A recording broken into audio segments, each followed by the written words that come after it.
सरफरोशी की तमन्ना अब हमारे दिल में है, देखना है जोर कितना बाजुए कातिल में है। मेरे प्यारे साथियों, सभी को स्वतंत्र भारत के इस आजादी के पूर्व की बहुत बहुत बधाई।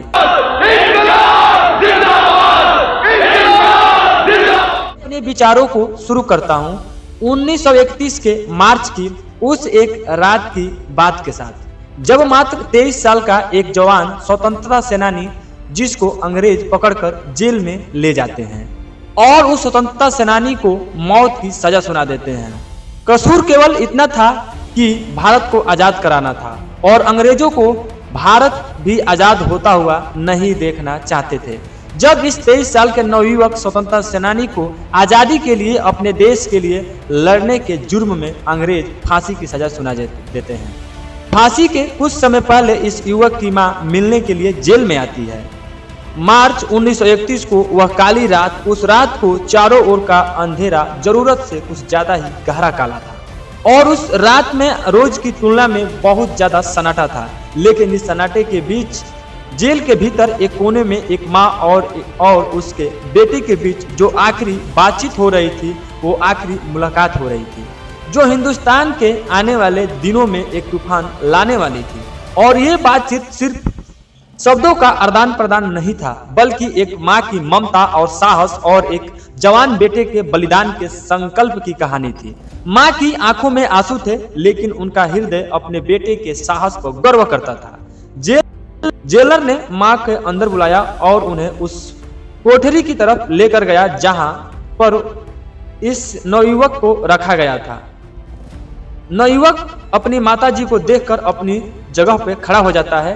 इस नवयुवक क्रांतिकारी के चेहरे पर एक हल्की सी मुस्कान आई। अपनी माँ को देखकर दिल को थोड़ा सा सुकून मिलता है। माँ को पता है बेटे को फांसी होना निश्चित है और बेटे को भी यह पता है कि माँ को यह पता मुझे फांसी होना निश्चित है। वो युवक मुस्कुराते हुए बोलता है, माँ आप आई हैं, मुझे पता था आप आएंगी। माँ ने आंसू भरी आंखों से बेटे से कहा, क्या हुआ? आज तू बड़ा उदास लग रहा है। और उनके हाथों को अपने हाथों में थाम लेते हैं और कहते हैं, जाने से पहले मैं तुझसे कुछ सुनना चाहती हूँ। इनकलाब जिंदाबाद, इनकलाब जिंदाबाद, इनकलाब जिंदाबाद, इनकलाब जिंदाबाद, इनकलाब जिंदाबाद, इनकलाब जिंदाबाद। माँ मुझे पता है मेरा यह निर्णय आपके लिए कितना कठिन है, लेकिन मैं हमेशा देश के लिए जीने और मरने की कसम खाई है। आज वही दिन है। माँ अपने आंसू पोंछते हुए बोलती है, बेटा कोई भी माँ अपने बेटे को अपने सामने खोया हुआ नहीं देखना चाहती, पर तुम्हारा उद्देश्य बहुत बड़ा है। मुझे तुम पर गर्व है। तुमने जो किया है न वो बहुत कम लोग कर पाते हैं, लेकिन एक माँ का दिल अपने बेटे के बिना कैसे रहेगा। मैं तुम्हारे जाने के बाद तुम्हारे यादों को जिंदा रखूंगी, पर क्योंकि एक माँ के लिए उसका बेटा ही सब कुछ है। कैसे मैं इन हाथों से तेरे शरीर को उठाऊंगी जिन हाथों से तुम्हें पालन पोषण करके खाना खिलाया था। दोनों कुछ पल के लिए खामोश हो जाते हैं और फिर से वह नवयुवक उस खामोशी को चीरता हुआ कहता है, हाँ माँ मैं जानता हूँ आपके लिए बहुत कठिन है, लेकिन याद रखिएगा मेरी मृत्यु बेकार नहीं जाएगी। मैं उस लाखों लोगों के लिए मर रहा हूँ जो स्वतंत्रता की राह देख रहे हैं।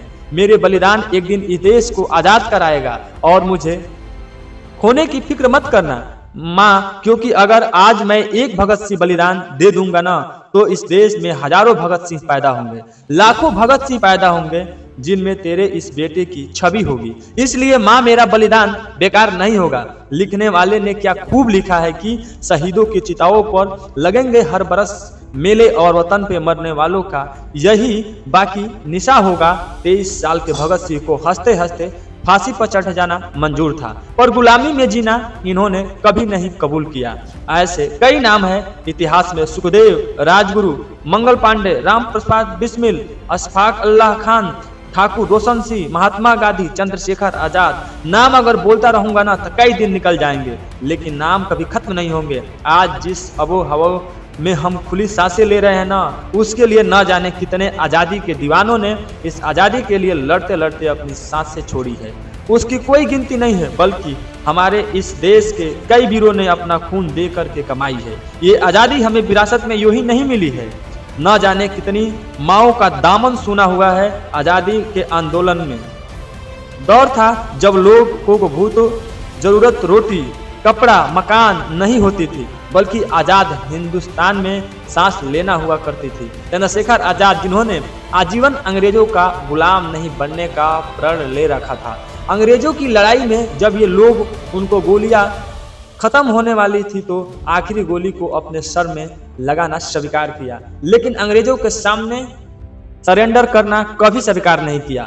ये वो दौर था जिसमें लाला लाजपत राय ने कहा था, भले ही मेरे जिस्म पर कितने ही लाठियों की चोट पड़ जाए, पर एक वक्त वह भी आएगा जब मेरे शरीर पर पड़ी एक एक लाठी अंग्रेजों के ताबूत में एक एक कील का काम करेगी। ये वो तो और यह था जिसमें सुभाष चंद्र बोस जैसे वो सेनानी थे जिनका ये कहना था, अगर देश में स्वतंत्रता को जगाना है तो हमें मरना ही होगा।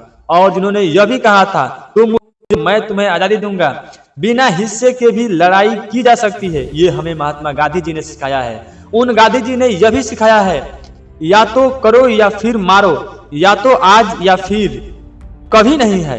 भगत सिंह जी ने भी कहा, लड़ाई बंदूक के गोलियों के दम पर नहीं, बल्कि अपने अंदर के साहस के बुनियाद पर जीती जाती है। आजादी के लिए लड़ी गई लड़ाई का ये वो दौर था जिसमें बच्चों के हाथ में आजादी के बिगुल हुआ करते थे।